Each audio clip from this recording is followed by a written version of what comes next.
such a broad spectrum of opinion here, and you know all about things like quantum physics and tech and stuff like that. I'm not speaking to a normal crowd of fashionistas. I don't know, maybe some of you are fashionistas, that I talk to you and I do fashion by numbers. I'm saying fashion by numbers, not the numbers, which I think is more grammatically correct. Now, I'm going to talk to you about fashion by numbers because I love fashion and I love style, and I think there's lots of really absorbing things about the industry and about the idea of expressing ourselves through clothes. But there are also some issues, which we'll get to in a minute, and I think some of the numbers are just, well, they're just gigantic, and they're quite illuminating. So the first statistic that, when I was doing a lot of research on the contemporary fashion industry, was one that I had to sort of estimate by putting together lots of different research. And I figured out that there are about 80 billion new garments that are created every year. Some of you, like me, might feel that most of those end up in your wardrobe. It depends how avaricious a buyer you are. Some people might feel that they all end up in your laundry basket, which I also feel, having to do my family's laundry. So that's an estimated number of new garments produced worldwide every year. Now, the weird thing is that we still end up with 2 million tonnes of textiles, mainly apparel, in landfill every year. So we're slinging them away almost as quickly as we can buy them, which points to a certain disposability, a certain throwaway culture in fashion. 19 is the number of jeans that I found in my own wardrobe when I did an inventory of my wardrobe. And I would recommend to anybody that you do an inventory of your wardrobe because it's really, really illuminating. Even if you think that you're not a fashion addict, you're not a fashion victim, you will be surprised at how many duplicates you have. So I have 19 pairs of jeans, and that's significant because, not because 19 is my lucky number, but it is. That's not why I bought them. I didn't realise I had 19 because I just kept consuming without realising. And when I thought about it, the environmental footprint of fashion is absolutely enormous. So, for example, it takes between 11,000 and 20,000 litres of water to produce enough cotton for a single pair of jeans. And then I started to look at the impact of fashion generally. Now, fashion is a full spectrum industry, and with the exception of the food industry and perhaps the energy industry, it's hard to think of any other sector that owes quite as much to the planet as fashion does. We're all a nation of fashion addicts, that's how we've become, and that's been enabled really over the last 20 years by a phenomenon known as fast fashion. Now, sometimes it's quite difficult to imagine how people got dressed 20 years ago before fast fashion really kicked in. But we know they did, but did they all just wear the same pair of Draylon flares? How did they actually manage it? Because what we've done is we've developed a whole new system of getting dressed, which revolves around very, very quick micro trends that can very quickly translate from the catwalk into our wardrobes and onto the high street. And the UK is one of the world leaders in this trend. We have some of the biggest retailers, some of the biggest brands, and it has to be said that we interpret fast fashion quite successfully. So we think about how fashion actually presents itself. What it doesn't really do is tell you how much it's changed over the last 20 years. So there will be people here who've never known anything else. Lucky them, because they're nice and young. But there has been a completely kind of revolutionised system to the way apparel is produced and sold. But we really don't get this idea from the fashion weeks that we have. It presents a very traditional face. So we have the 2 seasons. We have autumn, winter, and spring, summer. And then these are when we trickle things down from the catwalk into store, and they set the trend of what we're going to be wearing. In actual fact, those seasons have got as much in common with the contemporary fashion industry as Gregorian plainsong has with the contemporary music industry. Absolutely nothing to do with it. What really happens is that we're now looking, rather than 2 or 4 seasons a year, we're really looking at 52 seasons a year. Every week there are new styles, there's new stock in shops, new stock online, And it's become a very, very quick process. Some people would call it a churn. Now, when I look at the bright young hopes of British fashion, and we see these brilliant designers, so we've got someone up here, we've got Alice Temperley, we've got Jonathan Saunders, Roskander Ilincic. So these are great names, great hopes for the future. And then we hear about people who basically succeed to the big luxury conglomerates and take over those brands. And these are big, big names going out there into this multi-billion-pound sector and representing British style. But often I think, will they be okay? Because actually, it's not just fast fashion or high street fashion that's become super fast, but also the luxury industry. This is the way that we really, really shop. We shop in a mob, we shop in bulk, and we buy very cheap. Now, one of the things I really like to do is to hang around outside shops, maybe not as crowded as this, and actually go through people's bags with their consent as they come out. I do ask first. And it's amazing how many people buy in bulk and buy duplicates these days.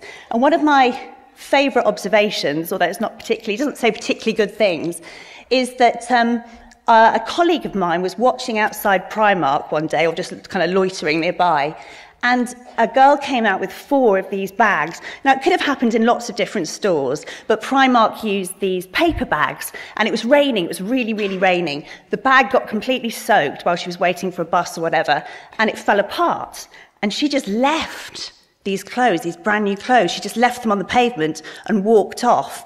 Now, my contention is that if we design for landfill, if we produce clothes that are effectively disposable, we will all start to treat them like litter. Now, I'm not saying that this also happens for luxury goods, because I think if you're spending £1,000 on a handbag, you're probably going to be a little bit more careful. But the same cycle and the same churn is starting to happen throughout the fashion landscape. So, effectively, these designers that we saw, those shiny-faced, hopeful, big prospects of British fashion, and all around the world, in fact, actually are in a similar churn. So they're not just doing the autumn, winter, the spring, summer. They're also having to work on pre-fall, fall collections, resort wear, yacht wear, getting on a yacht, getting off a yacht, post-yacht, pre-yacht. Who are all these people that they are designing for? Who has all these yachts? So let's just unravel fast fashion just a little bit.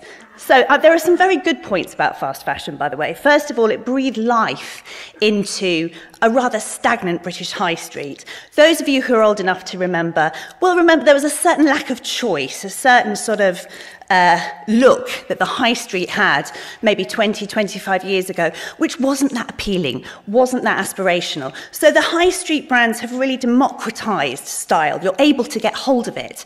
I remember moving to London and coming back to the Northwest, actually, and people used to come up to me and say, "Oh, did you get that in London?" I mean, that doesn't happen now. It happens in the reverse. You know, that's how democratized style has become. So, 840 million garments a year, this is also an estimate, are produced by Zara Inditex, the Spanish brand. That's a lot of clothes. And they have 45,000 designs. So their designers are constantly coming up with trends every single year. Not all of those will get into store, but a large proportion of them will, which shows you where this engine is coming from, all these micro-trends. When Zara started in the UK, nobody understood it, because you'd go in there and the consumer would say, "Well, this is nice, maybe a little bit expensive." And then they'll say, I'll think about it, I'll come back. They'll come back and it wouldn't be there, because shops these days don't restock. They don't need to, because they've moved on to the next trend. If you blink, you miss it. Number 3, I'm still doing the fashion and numbers thing. Number 3, this is the position of Anuncio Ortega, who owns Zara, on the international rich list. He's the 3rd richest man in the world. There's a lot of money in this fast fashion business. Here's Philip Green. Maybe this is where all the resort yacht wear is going to, because he has a yacht. And this is the little picture of a village somewhere in England, a whole village that has been bought by Stefan Persson, who is the CEO of H&M. So that gives you some idea of the riches that we're talking about. And I mention that not because it's illegal to make money, because it's not, but just to show you a little bit of disparity. Because who is the real engine of this fashion churn, this fashion cycle? It happens in Bangladesh. It happens in other countries too, but Bangladesh, 80% of the GDP is constituted by the ready-made garment industry, and that's the equivalent of $20 billion. So when we talk about problems there, it is not feasible for companies to cut and run, because as you can see, that economy is dependent on this trade. Now, I put this in because there was a recent power list of fashion, and I counted 4 muses in the top 30. Now, I'm not really sure what a muse does, but there were 4 muses, and there were no mention of the people that actually make the clothes, which I thought was really, really interesting. And I think this really shines a light on a problem in the whole industry. So there's 101 processes to making a garment. Just 6 to 8 of those are done in factories like the ones in Bangladesh. And these take place, these are basically what the cut, make and trim army do. And there's, by conservative estimate, there's 3 million, mainly young women who work in this cut, make and trim army. And these are the core part of the supply chain when they're actually putting the piece together. These are vast factories, vast production lines. Now, 48.5 seconds is the time that it's estimated it should take one of the people on this production stage to actually sew a seam. It's relentless, relentless work. This is a quote from Ali Hewson, who set up the Eden brand. We carry the story of the people who make our clothes around with us. And we do, but we don't acknowledge it, which is why I showed that picture of the muse and I point to that power list. These are the unseen, the hidden people in the supply chain. 5,600. That's the number of garment factories that Bangladesh has, mainly centred around Dhaka. At last count, or when this report came out, there were less than 200 inspectors. I think that should be fewer, but I'm just being pedantic. Now, in 1911, we had the biggest tragedy in the garment sector to date, and that was the Triangle Shirtwaist fire, and that was in New York's garment district. 146 people died in 18 minutes, and this was the worst disaster that we'd ever seen in this sector. And that prompted, not a revolution, but a lot of picketing, a big sort of labour movement, and it's still acknowledged. Every day on the anniversary, every year on the anniversary rather, people will go and acknowledge, the trade unions will acknowledge that that disaster happened. And what really struck me was that we never acknowledged there were lots and lots of factory deaths and fire deaths and stampedes in factories, lots of fatalities that were happening in the supply chain, probably 1 or 2 a month that we learn about through our era, and we never really said anything about it. But this number, we can't really make it go away and we can't ignore. This is 1,133, which is the number of people who died on the 24th of April at Rana Plaza. Rana Plaza basically collapsed like a house of cards. There were 2,000 people working in it. It was a mixed-use complex, but it was the garment workers that died because the garment workers were the only workers that were sent back in. And unfortunately, that is a common story. The garment workers are always in there. These images are probably not unfamiliar because they were broadcast around the world. And for the first time, we had news agencies actually interviewing these garment workers and actually getting their testimonies. The difference was that they were actually under rubble. So they're the statistics, rather bald statistics, 2,500 injured, 700 children left. And the Rana Plaza battle for compensation continues. But it did make us think, who makes our clothes? Where do they come from? It's not the only thing in the supply chain. This is just about Uzbekistan's cotton industry. 1.5 million children who are alleged to be involved in the harvest. And this happens every year. They're sent out into the fields around September time, and they will pick the harvest, which is then sold in the international market. And this is Gulnara, this is the dictator's daughter, and I put this in because this is her at Fashion Week showing her own collection. So you see this terrible dichotomy of how we're hiding this kind of slave labour in the fashion industry. Can we do it better? Yes, we can. Now, I think the whole sustainable style movement has been slightly typified and held back because people fear tie-dye. They fear that we're going to have to wear this kind of knit-your-own tofu hat aesthetic, and they're really, really not up for it. So what I did was get together with some friends, and we launched something, we didn't call it Granola Chic, we called it the Green Carpet Challenge. Now, we're just trying to play around with some ideas. I love this. This is a photograph by a seminal fashion photographer called Lillian Bassman. And she didn't mean anything sustainable when she did it, but I love the idea of more fashion mileage per dress. So here's another figure I'd love you to remember, which is 30. Don't buy anything unless you can guarantee to yourself that you're going to wear it 30 times. That's a really good marker. So we started the Green Carpet Challenge, and we charged designers with making us something sustainable. This is an Armani dress.